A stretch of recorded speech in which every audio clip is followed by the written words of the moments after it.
Welcome, guys, to John's Football Channel. This is our predictions for this new season that's going to be taking place. So let's get into it. Starting up, obviously, if we had to start over from the bottom, obviously, let's have a look.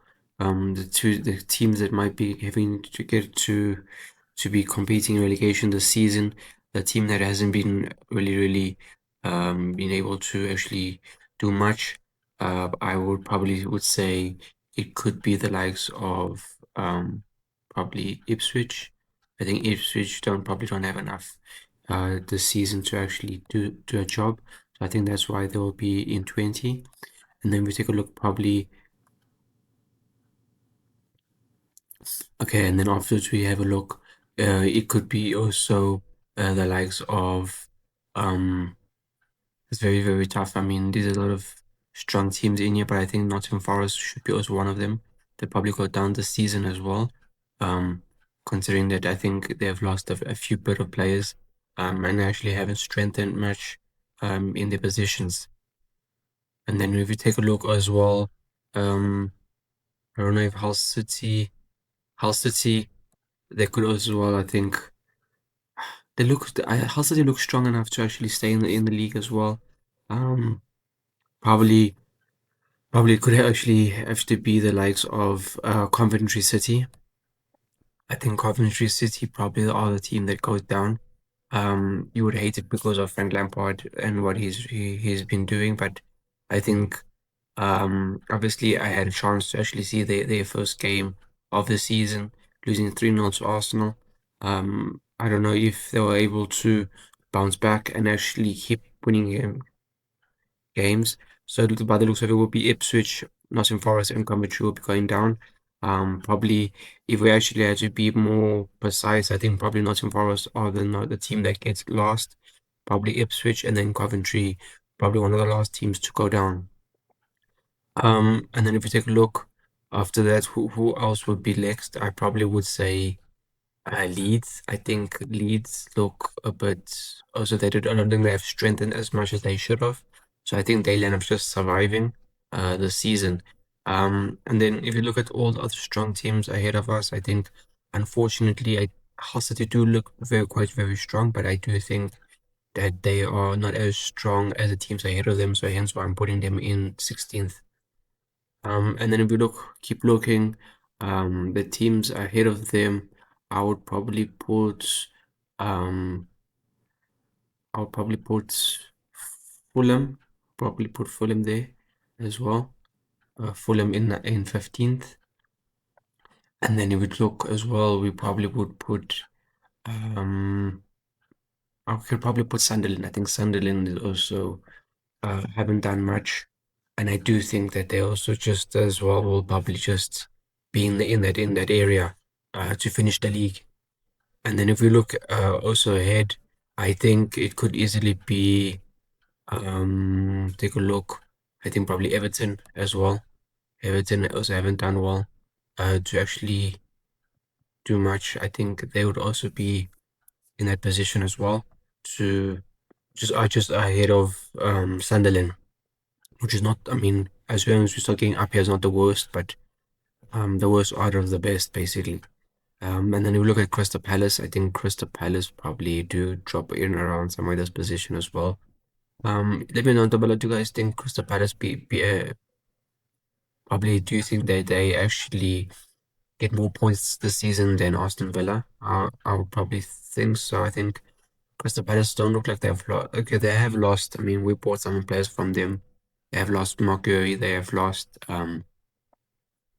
Rogers. No, Aston Villa have lost Rogers. Crystal Palace have lost Lacroix. I don't think that they haven't lost much, so I think that's why I would put them probably ahead of Everton. Um, it is debatable. Even Brentford as well. Let's have a look. I think probably Brentford probably should fit.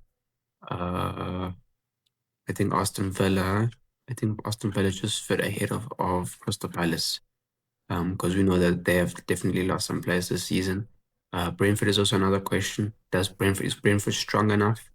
Then the team, I think Brentford is a type of team that the season they're going to basically be a team that is strong on is strong.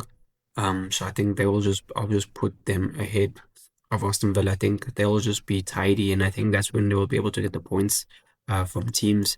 I think they just are able to be that type of team that are able to do a job and actually just get points from other teams. And I think they're able to actually on their day able to get some points from the big teams as well.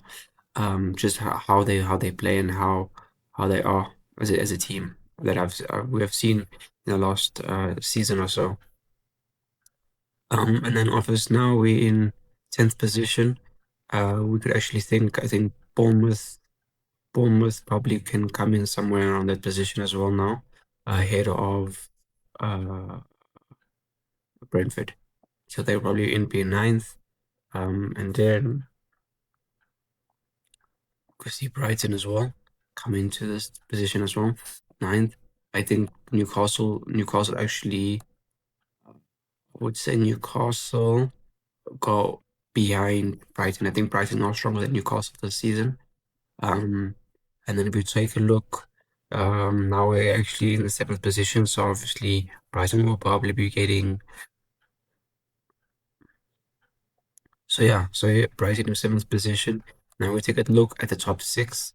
I would actually say is Liverpool probably gets sixth position. I don't. Yes, they have a new manager. They are a strong team as well, but I don't know if they have done good enough to actually be ready for this league. And I think they have a lot of good players, but I don't think they actually gel and actually combine quite well with one another. They don't look like they are a solid team. Going to in a game, they don't look like they know each other, and they don't look like uh, they can actually do something. And then if we take a look at, we have Spurs, we have Man United, we have Chelsea, we have Man City, and we have Arsenal. So in these positions, I think I would actually say, um, I'll do this. I'll probably put Man United in fifth. I don't think they have done well. I think defensively, um, there are questions. They could actually go higher, but I think all the other teams that are ahead of them are probably, in some sense stronger than them. So I'll probably put Man United in fifth. And then we could probably see uh, Man United, Man United in fifth, Spurs in fourth. I think Chelsea could be third or second, depending on results, and Enzo as well. Um, but I would like to think that maybe there's some chance that if we are to be somewhat realistic, I think maybe I'm hoping that Chelsea are able to top Man City this season and actually get second, where Man City get third. I think. Probably the pressure might be on Enzo of the expectations and everything, and I think the fans actually might be criticizing every decision for Man City, and I think that's where things could start going wrong. I think they end up overdoing it. I think Enzo ends up trying to prove them wrong and tries to overdo it and starts actually capitulating from there. I think he ends up trying to prove himself, tries to get as many goals, tries to probably get all the players up front, trying to get push as much, and then probably leave their backline behind. So Enzo Maresca definitely needs to be careful this season as what he does. But we do know that Man City are a good team. They have very good players. It's just a question of can they actually do a job against all the other teams around them and actually get the points that they actually need to stay up top and stay in the third position. At Chelsea, we know what the caliber of team that we have as well. I think we're sufficient. I don't think we have the top team. I think Man City probably have. I think Man City still have the best team in the league. In terms of quality, I think like the Foden, Semenyo, Haaland, all these great players. But I think sometimes it's just difficult to actually play them in certain positions and actually get the best out of them. We know that Arsenal are just sufficient. We know that they have a decent team. They have decent players. They don't have the best players. They have Bukayo Saka. So I think that's where I would probably put Arsenal. They will be able to have Gabriel Saliba, depending if he can manage to come back. So I think that's why. Arsenal stay first, and I think that's why they win the league because of all the quality players that they still have, and at the decent form they're able to coop up this season. So yeah, so let me know down below what are your thoughts, but this is how I see the league going. Nottingham Forest lost, Ipswich, Coventry, Leeds, Hull City, Fulham, Sunderland, Everton, Crystal Palace, Aston Villa, Brentford, Bournemouth, Newcastle, Brighton, Liverpool, Man U, Spurs, Man City, Chelsea, Arsenal. This is how I see it for the season, and I think this is what we could possibly see for going into the season and how it could shape up. I think also it's very tough and very easy for us to say, oh no, a certain team deserves to be in a certain area. You would think Brighton, Newcastle, Bournemouth don't deserve to be in those positions. They will probably be higher. But if you think, I mean, the league is small. It's only 20 teams, so you do think that it's quite easy to put them in a position, but then you forget about the players and the teams that they have around them. And I think that's where you might get lost in terms of thinking, okay, no, this team should be a bit higher up, like Fulham. You would think Fulham would be a bit higher, but I mean, if you think about all the players that they have, the team they have ahead of them, so so yeah, guys, let me down below what are your thoughts. But this is my predictions for the way the league might be going into in the season 2026 2027. Let me know down below what are your thoughts. Please leave a like, comment, subscribe, and peace.